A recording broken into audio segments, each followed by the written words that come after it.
افضل قطعة مثالية جدا للشوي على الجريل في الدجاج هي الاوراق المخلية. جبتها تبلتها في زيت زيتون وملح وفلفل اسود وزعتر وتوم باودر وبصل باودر، وضفت كمان بهار دجاج وكاري، وضفت كمان معلقة من الخل.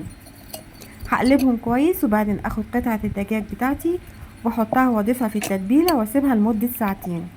ليه هي افضل قطعة؟ لانها بتمتص التتبيلة وبتاخد طعم النكهات اللي في التتبيلة بسرعة، وكمان بتحتفظ بطراوتها طول مدة الشوي، مش بتفقد العصارة بتاعتها وبتجف وتنشف معانا وبتشد زي الصدور.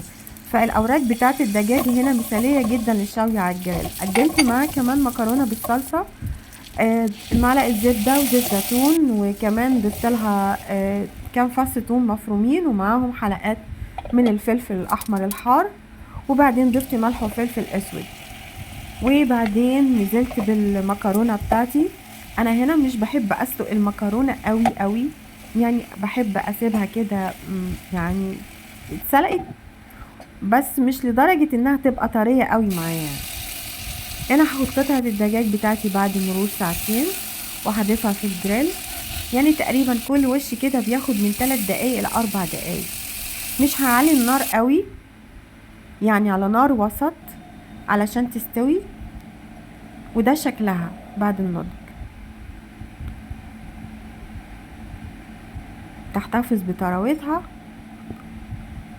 لاخر قطعة. بس كده.